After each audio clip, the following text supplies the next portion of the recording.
Good day guys, and happy Sunday po ulit sa ating lahat. And welcome back po again sa ating channel, Jess TV House Vlog.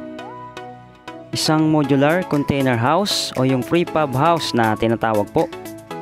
Sa mga gusto pong magpagawa ng ganito po klaseng bahay, ito po yung topic natin for today. So guys, tara panoorin na po natin ang video na sinend po sa atin ng owner. At magkaroon po tayo ng idea at style na maaari po natin gamitin na kung tayo po ay magpapagawa ng ganito po klaseng bahay.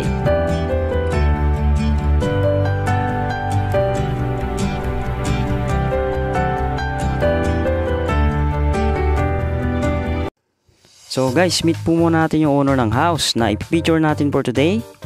Si Ma'am Sheila po at si Sir Edgardo Cabago. Bali, si Sir po ay isang rice farm owner. At si Mama naman po ay isang nurse. So maraming salamat po muna sa owner. At binigyan po tayo ng chance na ma-feature po ang kanilang house dito po sa ating channel.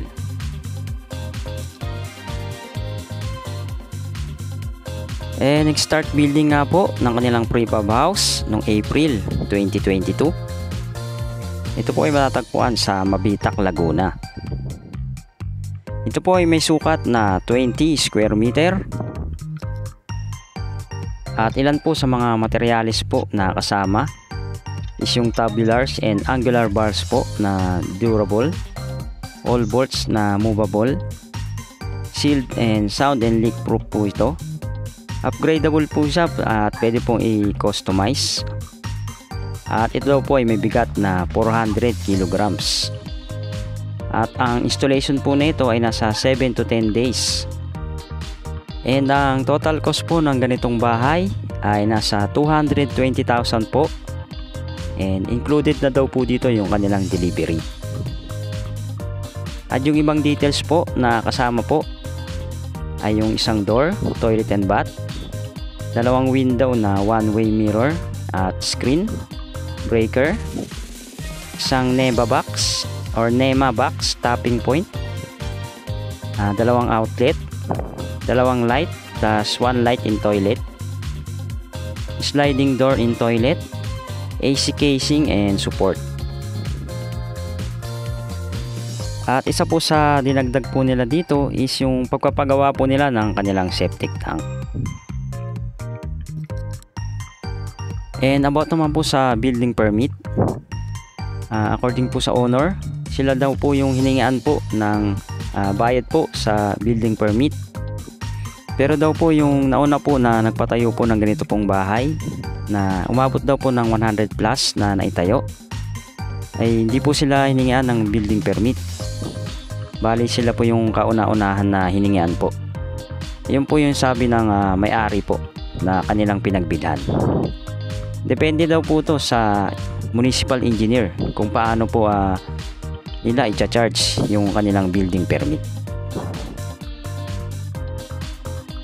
So guys, bago po pala ulit matapos ang ating video, kami po ay muli nagpapasalamat sa mga nanonood at nagsusubscribe sa ating YouTube channel, Facebook page at account po natin sa TikTok. Maraming salamat po at God bless po sa ating lahat. So guys, according din po sa owner, ito daw po isa sa kanilang sleepover house po. Bali, meron po silang concrete house na ngayon po is ongoing po yung pagpapatayo. Yun po na ating aabangan sa susunod po na ating video. So guys, kung kayo nga po ay may lote tapos gusto nyo pong patayuan agad ito ng bahay na walang hassle at mabilis, ito po yung isa sa mga maganda pong isuggest na paraan para magkaroon po sila agad ng bahay. Ito rin po ay isang practical na paraan at swak na swak po sa ating budget.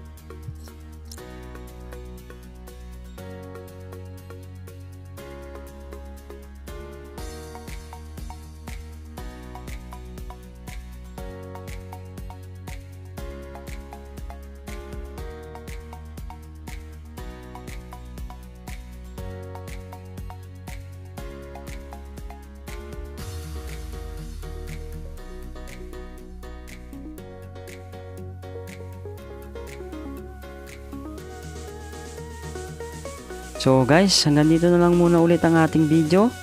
At sana po ay nakapagbigay po muli kami sa kanila ng idea po na kung sila po ay magpapatayo ng ganito po klaseng bahay. At again, kami po ay nagpapasalamat kay Ma'am Sheila at kay Sir Edgardo Cabago na binigyan po tayo ng chance na maipicture po ang kanilang house dito po sa ating channel. Nabakan po natin yung kanilang concrete house na ongoing po sa pagpapatayo po. At ipipicture po natin ulit yan dito sa ating channel. So maraming salamat po.